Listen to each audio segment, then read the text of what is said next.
Since October 2023, Israel has been busy fighting Iran's proxies.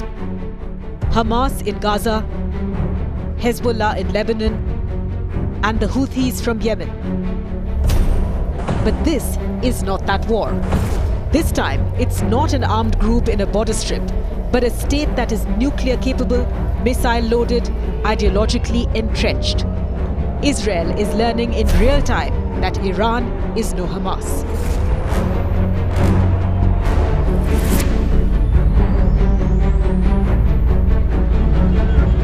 Israel's Operation Rising Lion, hundreds of strikes deep into Iran, hitting nuclear sites and assassinating top commanders.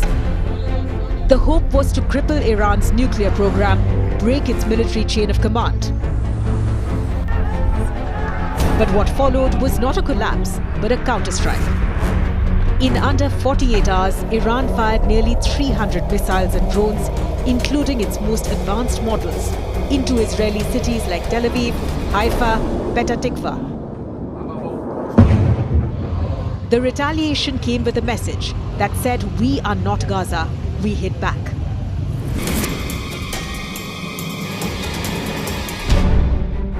The IDF's biggest shock was that Iran's command didn't crumble. Top IRGC officials were killed, but Iran's military doctrine, especially inside the Revolutionary Guard, is designed exactly for this. Survive decapitation, regroup, strike back. Within days, Iran resumed missile launches, coordinated counterattacks, and even announced a new method to confuse and overwhelm Israel's air defenses.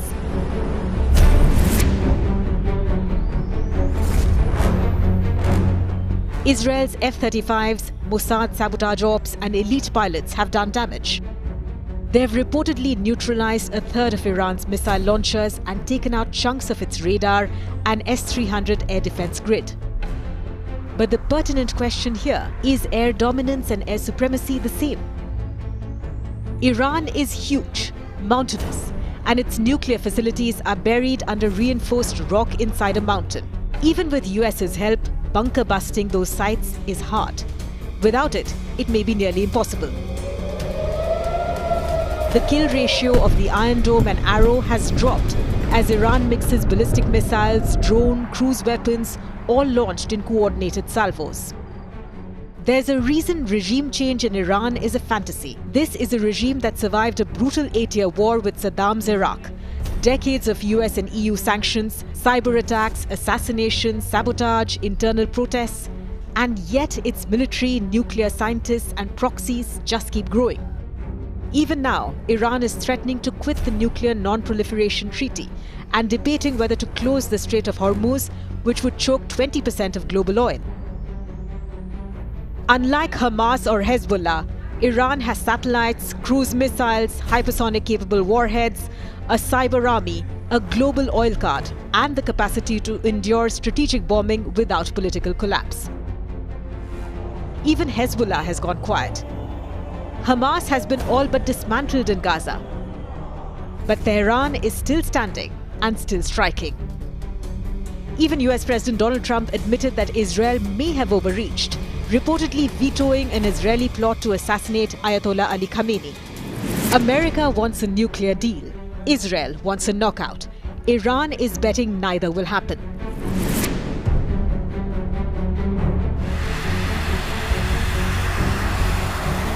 Every Israeli airstrike, every Iron Dome missile, every guided bomb, most are US supplied.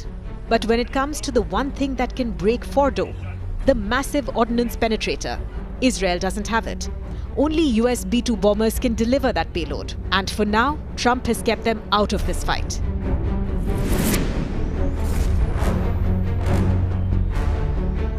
Iran isn't looking to win overnight, but is playing for survival and leverage.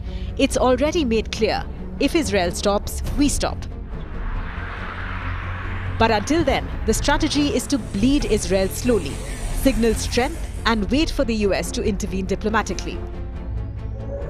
Fireworks strikes, drone swarms, missiles that slip past the Iron Dome, and the threat of escalation, closing Hormuz, dragging in the Gulf, or hitting US assets. That's not something Hamas ever had the capacity to do.